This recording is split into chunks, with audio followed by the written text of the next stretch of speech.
She came out and she said, I apologize. Like, I went too far, but it wasn't. Last week was a very big week, objectively a huge week. We had quite a few announcements. It's first live action film, which is Snow White and the Evil Queen. And that's me, I'm Snow White, which is so fun. For remaking the movie, they just got rid of the dwarves, but they have one token dwarf amongst these magical creatures. You actually just went backwards. You actually just erased the dwarfism side of it, the disability, like we're a disability group, you just erase that whole. Rachel Zegler, once positioned as Disney's next Golden Girl, now finds herself at the center of one of Hollywood's messiest disasters. The actress, who just a year ago was being celebrated as the fresh new face of the studio's live-action fairy tale empire, is allegedly back living with her parents. A shocking turn for someone who was supposed to be on top of the world. Now, I'm guessing that she's not married. I'm guessing that she doesn't have kids. The movie is a complete disaster, by the way. Pretending like Rachel Zegler is the first of them all when she looks like Lord Farquaad in the film. No one on the right side of America can stand the star of this movie. Have they ever thought about maybe like a little bit of like, I don't know, vulnerability study, opposition research, that sort of thing, before you go and hire some Zoomer who's a lunatic? And it gets worse. This move reportedly comes right on the heels of Disney pulling Snow White merchandise off the shelves, a quiet but brutal acknowledgement of the film's embarrassing downfall. What was meant to be a crown jewel for Disney's remake machine has spiraled into a cautionary tale. Not just about casting or storytelling choices, but about the dangerous combo of arrogance, bad press, and underestimating your audience. Instead of ushering in a new era of Disney magic, Ziegler's Snow Doing catastrophically. They spent $300 million and it currently has a 2.2 out of 10 rating on IMDb. The movie has a major identity crisis. Oh my God. Part of the first, fairy tale ever told. There's a big focus on her love story with a guy who literally stalks her. Weird. Hardcore. They're petrified of some kind of backlash. I wanted my money back. It was very disappointing. White has become the poster child for what happens when a studio bets big and loses hard. The merchandise pull Disney's decision to remove Snow White merchandise from its stores has sent shockwaves through the industry. This move is seen as a direct response to the film's underperformance and the surrounding controversies. Merchandise sales are a significant revenue stream for Disney, and pulling products indicates a lack of confidence in the brand's current trajectory. They spent $170 million to make the thing, and it had the lowest opening, under $50 million, of any of these live-action Disney remakes that they've ever had. Nobody wants a movie about true love? What kind of woman do we want out there seeking true love, Eliana? It's the outrage. Queen playing the evil queen. It was pretty amazing. Rachel Zegler is extraordinarily woke, but she's woke in a way that's quite deranged. This is just so typical of the left. The progressives always finding a way to find their way back to doing something not progressive. The financial figures aren't just bad, they're brutal. With a staggering production budget estimated between $240 and $270 million, Disney's Snow White remake was supposed to be a global box office smash, another feather in the studio's already crowded cap of successful live-action adaptations. Instead, The new Disney boss babe, who is Rachel Zegler, the inverse of. I sat through the whole thing. This was really bad. It was extremely leftist on every political dimension: racial politics, sexual politics, class politics, regime politics. Its narrative was cowardly. It was just awful. It's got extra musical numbers that are incredibly unnecessary, that really add to that runtime. And let me go ahead and let you know that they're absolutely f***ing atrocious. what they got was one of the most painful flops in recent memory. Despite the massive marketing push and the weight of the Disney brand behind it, the film has only managed to scrape together around $194.6 million worldwide. A number that doesn't even come close to covering the production costs, let alone the tens of millions poured into global promotion. So apparently, according to them and according to the writers of Snow White, women can't even want to be in love anymore. And you know the saying, go woke, get broke, and Disney's gonna lose money on this movie, and I believe it only made less than $1 million. They say all you have to do to make your wish come true is let it echo, echo, echo, echo. Controversy in Snow White. The dwarves have been eliminated in the live action. Yeah. Now it's Snow White and the 7 magical beings. Wait, it's 7 and the magical beings? Yeah, they won't even say magical and the 7 beings. dwarves? No, because they're not dwarves. For right now, That's the only jobs that are there. Disney deleted Someday My Prince Will Come and made a modernized feminist alternative. Industry insiders are now projecting losses north of $115 million, and that's being generous. Some reports suggest the final number could be even higher once full promotional expenses and merchandising write-offs are factored in. For a company like Disney, known for billion-dollar hits like the Lion King remake or Beauty and the Beast, this kind of financial faceplant isn't just a disappointment. It's an outright humiliation. But it's not just about the money. This disaster has also done serious damage to Disney's reputation when it comes to its live-action playbook.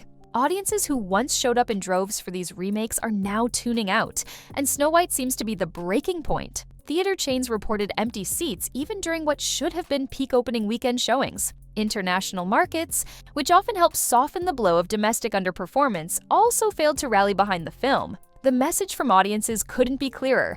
No amount of glossy CGI or modern-day spin can save a movie when the casting feels off. The messaging feels forced, and the controversy overshadows the story. And Snow White didn't just miss the mark, it missed it spectacularly. This wasn't a slow decline or a surprise upset. This was a box office train wreck that everyone saw coming. Except, apparently, Disney. Much of the film's troubles stem from public backlash against Rachel Zegler's casting and her comments about the original Snow White film. Critics argue that her remarks alienated longtime fans and contributed to the film's poor reception. The controversies have overshadowed the film's content, leading to widespread criticism and diminished audience interest. When the writing was on the wall, Disney didn't waste time reading it twice. As the backlash against Snow White grew louder and the box office numbers kept sinking, the studio quietly began pulling the plug on its aggressive promotional push. Gone were the flashy social media campaigns and the influencer partnerships. Scheduled interviews, press junkets, and late-night appearances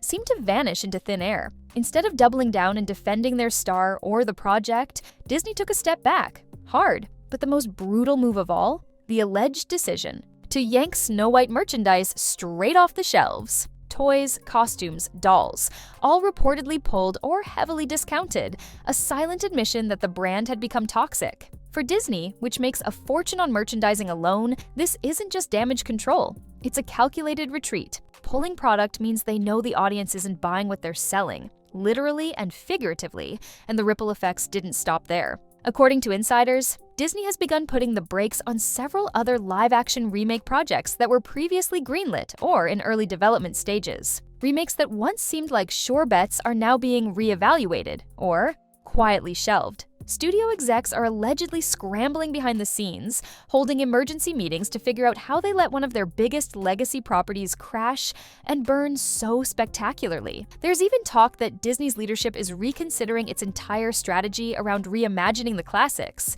The days of rubber stamping every remake proposal might be over. Instead, there's pressure to get back to the heart of what made these stories beloved in the first place, without the heavy-handed modern commentary that so clearly alienated the fanbase this time around. The removal of Snow White merchandise, the scaled-back PR machine, the halted remakes. These aren't just reactive measures. They're signs of a company in full-on damage control mode, trying desperately to steer the ship away from the iceberg they didn't see coming. Or maybe just refuse to acknowledge. And at the center of it all is the glaring failure of Snow White, now a painful reminder that even the House of Mouse can't spin every misstep into gold. Amidst the wreckage of Snow White, Rachel Zegler hasn't exactly disappeared, but the moves she's making now feel a lot less like bold career choices and a lot more like damage control. In what many are calling an attempt at reputation rehab, Zegler has shifted her focus away from Hollywood blockbusters and onto the theater stage,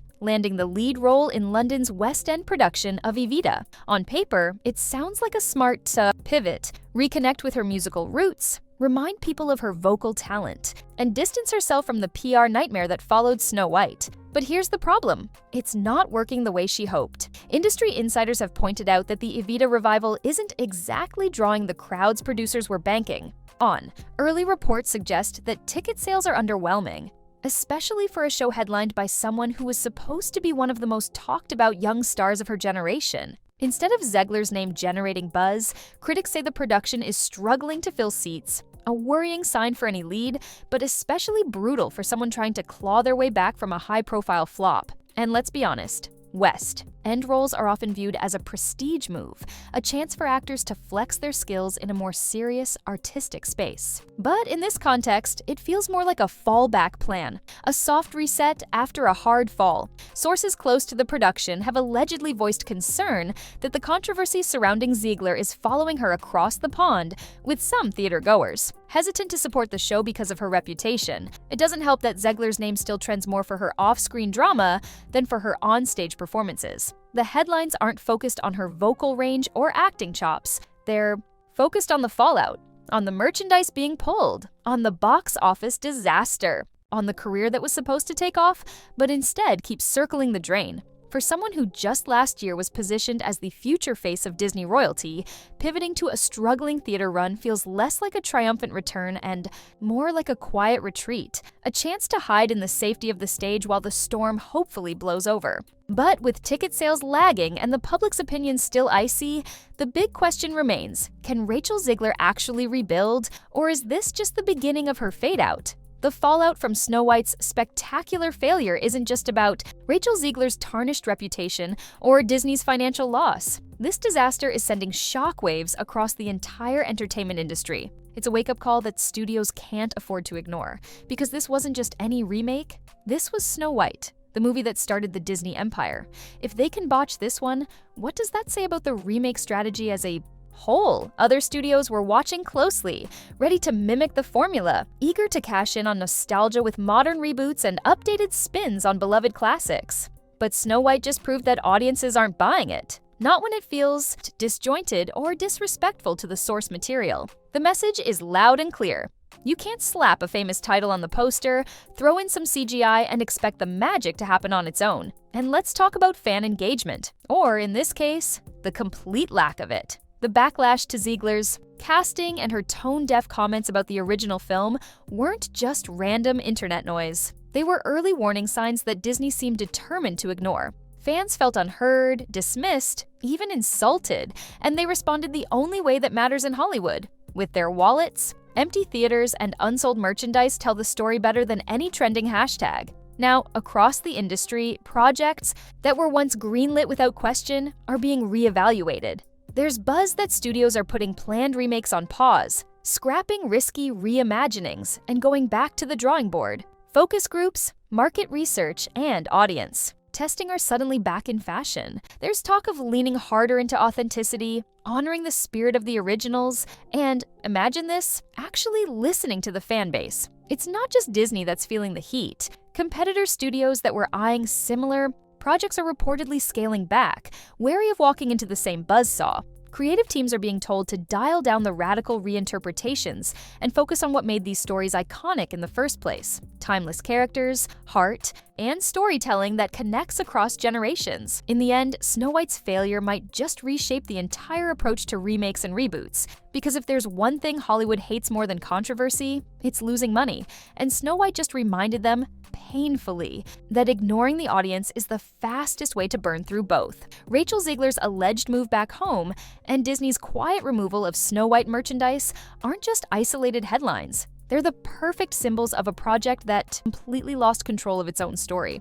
A film that was supposed to represent the next generation of Disney magic has instead become a case study in how fast things can fall apart when a studio misreads its audience and doubles down on the wrong choices. The merchandise is gone, the box office is a disaster, and Zegler, once positioned as Disney's rising princess, now finds herself picking up the pieces of a career that feels like it's slipping away before it ever really took off. But the questions this fiasco leaves behind are bigger than one actress or one movie. Did Hollywood finally learn that nostalgia isn't enough on its own? Will studios keep pushing remakes no one asked for? Or is this the moment they finally start listening to the people who actually buy the tickets? There's a growing sense that the live-action remake bubble may have officially burst, or at least sprung a serious leak. The industry now faces a choice: continue chasing easy headlines with shallow reboots, or go back to the basics that made these classics resonate in the first place: genuine heart, respect for the material,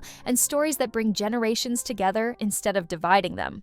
Because as much as studios love to gamble on spectacle, Snow White proved that no amount of CGI or glossy marketing can save a film when the audience feels talked down to. So as the dust settles on this train wreck of a remake, One thing is clear. This wasn't just a flop, it was a loud, ugly warning. And whether Hollywood chooses to hear it, well, that remains the real cliffhanger.